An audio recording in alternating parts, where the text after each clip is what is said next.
Oke, selamat siang Pak Jo Ace. Selamat siang. Ya, terima kasih atas sambutannya ya, kami dari Sama-sama. tim Alalen Pak selaku Semuanya. marketing agency properti di Bali. Ya, terima kasih juga atas sambutan di waktu luangnya Bapak selaku ketua PHRI Bali ya. Sudah meluangkan waktunya. Nah, kita mau sharing-sharing Pak ya untuk perkembangan properti di Bali. Kira-kira dari sudut pandang Pak Aceh, gimana nih perkembangan properti di Bali? Boleh sedikit diceritakan? Terima kasih dari Alalen. Ya, bicara tentang properti khususnya di Bali, Bali kan termasuk 3 besar di Indonesia ya, khususnya ada Denpasar, Badung, dalam hal pembangunan properti selain Surabaya dan Jakarta. Ya, angka pertumbuhan di Bali cukup signifikan, 13,8 per tahun. Nah, tentu pembangunan properti ini kan mempunyai implikasi pada sektor lainnya. Dalam hal ini di Bali kan pertanian.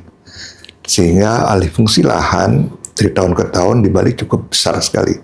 Khususnya setelah tahun 2010 sempat stagnan sebentar pada saat COVID, tapi di tahun 2023 ini menunjukkan lonjakan yang sangat luar biasa sekali. Nah, tentu bagi kami dan saya khususnya bergerak di bidang perhotelan, tentu ada positif negatifnya. Bahwa investasi masih kita perlukan, tapi investasi yang tidak terarah tentu dia akan merugikan tidak saja pengusaha lain yang sudah eksis, juga merugikan masyarakat, dalam hal ini masyarakat Bali. Nah, oleh sebab itulah saya tertarik ketika diajak berbicara tentang properti. Ketertarikan saya adalah karena sudut pandang saya tidak saja selaku pengusaha hotel yang mau tidak mau juga saya akan menggunakan juga lahan, juga sudut pandang saya dari segi budayawan, karena saya kebetulan spesialisasi saya di sana, guru besar saya budaya, dan juga dari sisi birokrasi. Saya pernah menjadi bupati dan pernah menjadi wakil gubernur. Jadi menjadi hal yang sangat menarik saja. Kalau saya melihat dari perspektif pengusaha, tentu orientasi saya adalah ke komersial. Kalau saya berorientasi kepada masyarakat, dalam hal ini pembangunan Bali yang berbasis budaya, tentu perspektif saya berbeda. Apalagi saya bicara dari segi pemerintah, tidak cukup hanya berbicara dari pertumbuhan ekonomi, juga dari segi politik dan lain sebagainya. Gitu. Oke, Pak. Nah, tadi Bapak sempat sampaikan mengenai perkembangan properti di Bali, dan masyarakat Bali pun ikut andil, baik itu dampak positif dan negatifnya kan yang dirasakan.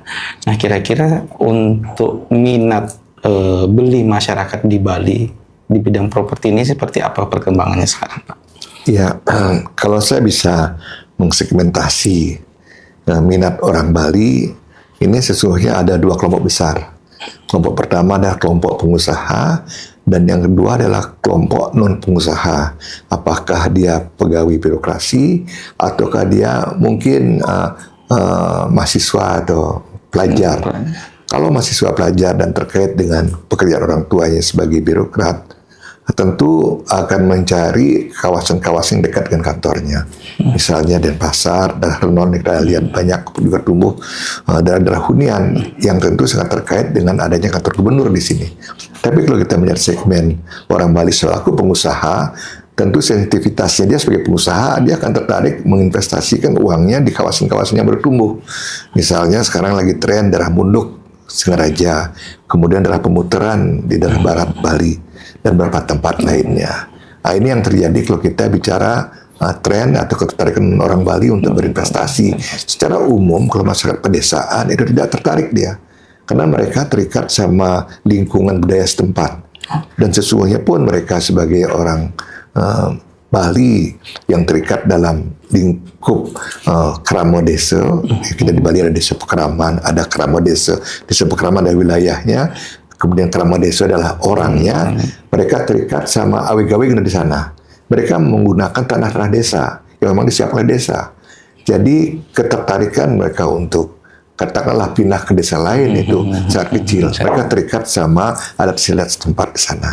Baik Pak, nah saya sangat tertarik nih Pak mengenai tadi Bapak sempat jelasin mengenai ketertarikan tiap wilayah di Bali kan Pak ya. Seperti di Kute Selatan ya, dari Nusa Dua, Canggu yang lagi hype sekarang. Nah menurut Bapak sendiri lokasi-lokasi strategis ini di mana sih Pak? Biar mungkin ke depannya kita dari RLN bisa lebih memaksimalkan perkembangan industri, khususnya properti di lokasi-lokasi strategis itu. Ya, memang kalau kita bicara strategis dari sisi pengusahanya, apa dari strategis dari konsep pemerintah. Pemerintah juga punya konsep pembangunan strategis pariwisata Bali gitu. Nah, di mana strategisnya? Kalau kita mengacu pada keinginan daripada pengusaha, dalam hal ini investor, tentu dia akan mencari lokasi-lokasi yang memang mudah memberikan keuntungan atau pengambilan modal. Nah, padahal dalam konsep pengembangan wilayah Bali kan tidak hanya kita mengacu kepada keuntungan pengambilan modal itu saja. Kita harus berbicara tentang pemerataan gitu. Nah, sebab dengan berorientasi pada satu tujuan saja, kepada tujuan keuntungan tanpa berani untuk membuka wilayah-wilayah baru sebagai generator pembagian pemerataan pembangunan, sebagaimana kita lihat sekarang kawasan Canggu dan sebagainya kan macet akhirnya.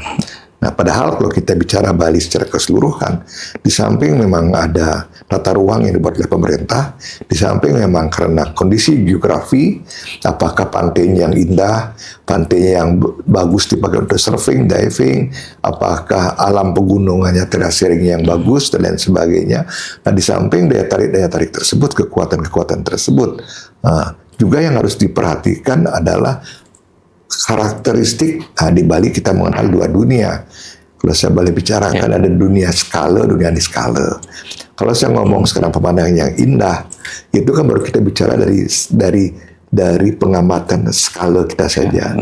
Kasat yang kita lihat, oh indah, pantainya bagus untuk surfing, untuk diving. Tapi belum tentu ada kecocokan dengan dunia di skalanya gitu. Kita di Bali memaintain Bali ini tidak cukup hanya dengan menyapu halaman menjadi bersih, tapi juga ada proses-proses di skala yang kita lakukan untuk menjaga kesucian Bali ini. Nah, disinilah sering terjadi benturan-benturan antara apa yang merupakan konsep besarnya, konsep di skalanya, sama apa yang terjadi di dunia nyatanya gitu. Nah, saya waktu COVID saya membuat buku pedoman untuk pembangunan Bali mengacu pada konsep di skala yang saya sebut dengan Padma Buana Bali. Bagaimana membangun di Bali ini sesuai dengan karakter di skala tersebut. Nah, jadi kesempatan yang baik ini juga saya imbau teman-teman yang ingin berinvestasi, mari sama-sama. Memang tidak mudah kita sebagai pionir, sebagai ujung tombak untuk langsung mendapat keuntungan, tapi kita tidak semata-mata sebagai warga negara untuk mengejar keuntungan belaka. Kita juga mempunyai satu komitmen bagaimana membangun Bali ini biar tetap juga berlanjut dan sebagainya. Nah, salah satu konsep di skala tersebut misalnya kita bicara tentang pembangunan pariwisata. Kita ngomong di Bali pembangunan pariwisata ya. Kalau misalnya kita menarik dia bidang-bidang lain misalnya perumahan dan lain sebagainya, tentu market besarnya pasti sektor pariwisata dulu, di mana kawasan itu bisa berkembang. Nah, katakanlah sekarang mengembangkan kawasan wisata pada kawasan barat contohnya. Kalau secara kekuatan di skalanya kawasan barat itu memang kekuatannya ada di pertanian dan laut, dirgantara. Jadi kalau mengembangkan kawasan barat, siogianya para pengembang mengacu pada ini. Kita punya Jatiluwih, kita punya banyak daerah persawahan di daerah barat. Ini yang perlu dikembangkan, tapi dengan tidak mematikan potensi yang sudah ada tersebut. Daerah Jembrana sebagai kawasan kelautan, bukan dirgantara, bukan udara, laut. Nah, ini juga menjadi kawasan strategis bagi para pengembang untuk membangun usaha kelautan, misalnya dermaga, misalnya ini untuk pabrik es dan lain sebagainya, apa ikutannya. Nah, tentu kalau ini sudah dibangun sebagai market besarnya, nanti ikutannya kan ada orang bikin rumah, pegawai dan lain sebagainya. Kalau kawasan selatan betul karena dikuasai oleh kekuatan Brahma. Nah, kekuatan Brahma dalam keyakinan orang Bali itu memang kekuatannya memang ada di di ekonomi kreatif di sana. Ini simbol-simbolnya jelas sekali dengan warna beliau yang merah digambarkan, dengan kekuatan gadanya digambarkan. Itu kan simbol-simbol yang mencerminkan bahwa kill or to be kill, kan begitu ya, kuat sekali dengan mata yang digambarkan melotot. Artinya itulah karakter seorang pengusaha yang tidak mengenal siang, mengenal malam. Opportunity datang malam, malam pun ditangkap. Nah, karakter itu kemudian kembangkan di kawasan selatan sebagai pusat pembangunan ekonomi kreatif. Saya setuju. Di selatan ada klub, ada beach club, bahkan dulu ada diskotik berapa yang sangat ramai, kemudian dibangun hotel-hotel dan lain sebagainya. Saya setuju sekali karena di sini ekonomi kreatif ada di sini memang. Tapi tatkala pembangunan itu berlebihan, nah ini kan juga menimbulkan ketidakseimbangan di Bali. Kawasan timur, kawasan utara semua punya karakter. Jadi kalau mengembangkan Bali, seyogianya mengikuti aturan-aturan tersebut. Jangan Ubud misalnya atau Gianyar yang merupakan jantungnya Bali, jantung budayanya Bali dengan kekuatan siwanya. Jelas di sana ada pusat kesenian dan budaya. Nah kalau kemudian dimasukkan hotel-hotel besar, dimasukkan modern city hotel ke sana, bersaing kemudian dengan perumahan penduduk menjadikan homestay.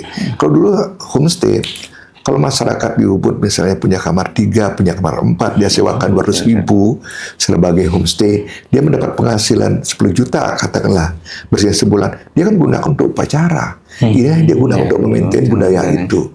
Nah sekarang dimasukkan sekarang hotel-hotel, city hotel yang juga harga kamarnya berimbang sama 300.000, 350.000, kan membunuh masyarakat. Nah kalau masyarakat mati, kemudian siapa yang mengelola budaya kita? Siapa yang mengelola seni kita? Ini yang saya maksudkan. Mari kita bangun Bali ini secara utuh, jangan parsial gitu. Siap.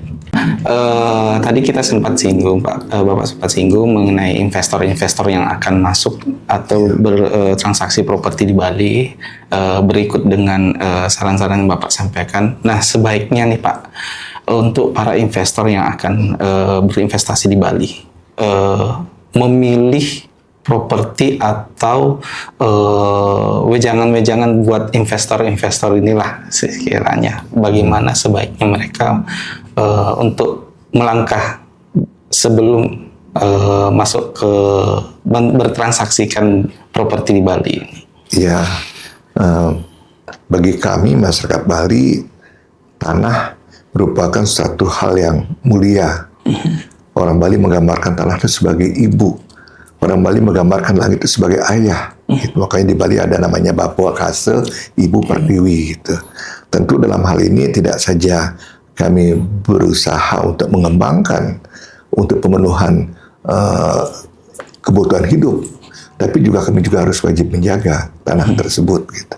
Jadi kalau ada investor ke Bali, tentu nilai-nilai ini juga harus dipertimbangkan. Ya, kami bersyukur pemerintah sekarang sudah memiliki peraturan-peraturan kawasan-kawasan tidak boleh dibangun, yang tidak boleh alih fungsi dan lain sebagainya. Tentu tidak berhenti sampai di sana. Manakala pertanian atau tanah sawah tidak boleh dibangun untuk alih fungsi, apa kemudian yang kita berikan harapan kepada masyarakat petani? Karena sebagai petani sendiri sesungguhnya kan pendapatan mereka tidak seberapa. Terlebih lagi luas lahan di Bali kan kecil, berbeda dengan daerah di luar Bali yang luasnya seorang petani bisa memiliki 1-2 hektar, bahkan dalam transmigrasi bisa 4 hektar. Di Bali kan kecil gitu. Nah ini yang perlukan solusi-solusi sehingga menjadikan hal yang dilematis bagi kami di Bali. Di satu sisi rangsangan akan perubahan, rangsangan akan nilai-nilai komersialisasi yang sangat tinggi. Di sisi lain juga masyarakat kami juga harus tumbuh dia gitu. Nah, bagaimana memadukan kedua ini? Di sisi masyarakat kami bisa menikmati pembangunan, di sisi lain tidak membunuh ibu kami sendiri. Baik Pak. Oke. Nah, untuk membangun minat generasi muda Pak, biar mulai bertransaksi properti atau mulai memikirkan masa depannya lah ya Pak. Kira-kira apa pesan-pesan Bapak nih untuk generasi muda kita? Ya, bisnis di bidang properti atau di industri jasa di Bali tidak harus diartikan bahwa usaha tersebut harus melalui alih fungsi lahan. Yang tadinya sawah kemudian menjadi villa atau menjadi hotel. Mengoptimalisasi apa yang kita miliki sekarang. itu sebenarnya sudah kita masuk ke bisnis properti. Ambil contoh sekarang, banyak tren yang terjadi orang asing menyewa atau mengontrak rumah-rumah orang Bali, dalam tanda kutip, atau orang yang tinggal di Bali. Walaupun bukan orang Bali, tapi kemungkinan pemiliknya ada di luar Bali dan lain sebagainya. Mereka mengontrak. Saya kasih ilustrasi satu. Contoh, karena saya sering digoda. Saya punya rumah di perumahan dosen di Bukit. Tempatnya bagus sekali, view-nya kelihatan, pelabuhan kelihatan. Nah, itu namanya rumah dosen, tentu sangat sederhana, cuma T54 mungkin. Dapat tanah dulu sekitar 1,5 are, kemudian saya tambahkan lagi 2,5 are menjadi 4 are sekarang luas tanah saya. Ya, kamarnya sederhana, cuma 2 kamar. Kemudian saya tambah kamar pembantu, fasilitasnya kamar mandi 1, ada kitchenette dan lain sebagainya. Nah, sekarang rumah itu saya tidak gunakan. Saya kontrakkan rumah itu kepada sama-sama dosen. Nilainya tidak mahal. Per tahun ini itu antara kisaran 40 juta. Mungkin maksimal 50 juta karena saya mengontrak 2 tahun yang lalu dengan harga 40 juta. Tahun-tahun sebelumnya masih 30 juta. Saya banyak bule yang menggoda saya. Boleh tidak saya mengontrak 10 tahun? Atau 20 tahun, minimal 10 tahun. Kalau saya kasih 10 tahun, itu kan berarti saya menerima uang 400 juta dari nilai kontrak tersebut. Nah, kalau pengontrak kemudian mengupgrade rumah saya, diganti lantainya saja, kamar mandinya diperbaiki, saya katakanlah nambah dia lagi 200 juta, 300 juta. Dia investasinya 700 juta. Dia sudah punya kamar villa 2. Satu villa di Bali sekarang 1 malamnya berapa juta sekarang? Yang kamarnya 2 ada 3. Nah, ini kalau kita bisa masuk ke segmen ini, jadi tadi imbauan kepada masyarakat, marilah kita cerdas. Ya, mari kita cerdas, artinya yang kita kurang di sini di Bali kan network jaringan. Kalau kita bicara tentang modal, sesungguhnya pemerintah kan sudah membuat akses ke bank dan lain sebagainya. Mari kita kembangkan apa yang kita miliki. Di daerah kami di Ubud, itu banyak rumah-rumah penduduk. Nah, anak yang sudah tinggal di Denpasar, dia kos Denpasar, dia punya kamar 2, dirubah menjadi homestay. Ya, dia punya uang di bank 25 juta, 50 juta. Itu bisa kok. Nah, jadi jangan kita bayangkan bahwa investasi di properti itu harus menelan lahan berhektar-hektar, harus dalam skala besar dan sebagainya. Mari kita optimalkan sudah ada. Kita fungsikan untuk mengikuti tren kita di Bali, hidup kita dari pariwisata. Mari kita ikut bermain di sana, di pariwisata. Nah, tentu ada bisnis-bisnis ikutannya, ada restoran, ada rent car dan lain sebagainya, juga memberikan opportunity kepada kita semua. Gitu. Oke, bagus banget Pak sarannya. Terima kasih banget atas masukannya. Saya rasa tadi untuk ide terakhir itu Pak sangat bagus untuk generasi muda melek properti ya, di mana mungkin dengan tambahan modal kur senilai 10 juta, 15 juta, dia sewa kos sebulan, direnovasi terus disewakan kembali kan Pak. Seperti itu ya kan istilahnya. Itu peluang-peluang bagus Pak untuk memang benar-benar generasi muda zaman sekarang Pak. Jadi saya sekali lagi selaku Ketua PHRI Bali dan juga selaku budayawan, pernah juga dulu di birokrasi baik bupati ataupun di provinsi, ada beberapa hal yang ingin saya sampaikan. Kalau kepada para pengusaha, tentu saya maklumi, termasuk Alalen, ya. Pasti orientasinya bagaimana mendapat keuntungan walaupun tingkatannya berbeda-beda. Ada pengusaha yang betul-betul murni mengejar keuntungan, ada pengusaha yang masih punya komitmen menjaga negara, menjaga bangsa, menjaga lahan yang kita miliki ini. Saya harapkan Alalen masuk ke segmen yang tadi saya harapkan, ikut menjaga keberlanjutan Bali sebagai destinasi yang berbasis budaya ini. Yang kedua, kepada masyarakat. Lagi saya minta kepada masyarakat yang bergerak dalam hal properti atau dalam tanda kutip, saya lihat sekarang banyak masyarakat saya yang bergerak sebagai perantara untuk membeli tanah dan lain sebagainya. Tolong lebih hati-hati. Sekali lagi, bahwa tanah itu bukan milik kita, tanah kita titipan. Kita harus bijak berpikir, dan saya lihat tidak semua teman-teman yang mengambil keuntungan atas hal tersebut kemudian berhasil, tidak banyak. Jadi tolong juga kita menjaga kesantunan etika kita sebagai masyarakat Bali yang ditugaskan menjaga tanah Bali ini. Dan kepada pemerintah khususnya ini yang penting sekali, yang megang regulasi. Jadi kalau saya melihat tren terakhir khususnya setelah COVID-19, apa yang saya bayangkan sebelumnya terjadi tren-tren usaha di mana akibat daripada pengalaman di COVID, orang lebih cenderung dia lebih sifat privasi, lebih berorientasi kepada lingkungan, kemudian didukung kemudian oleh apa namanya era digitalisasi, kemudian pembangunan pariwisata yang makin masif. Saya mohon pemerintah untuk lebih bijak dalam pengeluaran izin. Terus terang saya sebagai masyarakat Bali, dengan kondisi sekarang ini, saya betul-betul merasa ditinggalkan. Yang pertama, kalau kita melihat dari proses pembangunan usaha apapun itu, dalam tahapan pengurusan izin, kalau dulu kami masih bisa dilibatkan, ada izin lingkungan, tetangga masih menandatangani, bernese dalam lingkungan kecil masyarakat Bali, masih mengetahui apa yang akan dibangun, ada kewajiban yang dipenuhi oleh investor membangun di satu desa tertentu, ada. Jadi masyarakat dari sebelum proyek itu berdiri, sudah dilibatkan. Demikian juga pada saat proses pembangunan. Dulu masyarakat Bali banyak yang bergerak di bidang konstruksi.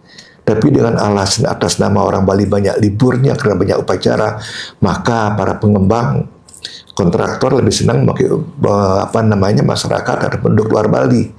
Ini suatu fenomena yang tidak bisa kita hindari. Oleh sebab itu, tolong juga diberikan kami ruang di samping untuk berusaha dengan profesi kami miliki sebagai kontraktor, sebagai buruh, mungkin sebagai tukang. Di sisi lain kami juga punya tugas untuk menjaga budaya kami. Jangan cuma gara-gara kami sibuk upacara adat kemudian memberikan ruang untuk berpartisipasi dalam pembangunan. Nah, dalam proses pasca pembangunan sekali lagi, tren yang ada sekarang, yang kami bayangkan pada zaman COVID, akan banyak dibangun villa-villa. Wisatawan akan lebih senang dia tinggal di tempat-tempat yang kecil dengan keluarganya atau teman dekatnya saja, dia lebih tinggal di sana. Tren ini ditangkap sama orang asing sekarang. Orang asing yang menangkap dengan kemudahan yang kita miliki, investasi 10 miliar, kemudian dengan bayar 5,6 miliar, dia boleh tinggal di Indonesia, termasuk di Bali selama 5 tahun. Ini sungguh merusak persaingan yang ada di Bali. 10 miliar di Bali itu sangat kecil sekali. Ini masih investasi yang masih bisa diikuti, masih bisa dilakukan oleh masyarakat lokal, oleh pengusaha lokal. Tidak usahlah kita mengundang pengusaha asing untuk hanya investasi 10 miliar. Jadi pasca pembangunan, mereka bukan menyelamatkan Bali, juga kami anggap justru menjadi pembunuh-pembunuh pengusaha lokal kami di sini. Ada 3 hal yang kami pesankan baik kepada masyarakat, pengusaha, dan khususnya pemerintah untuk kita jaga bersama tanah Bali ini. Terima kasih.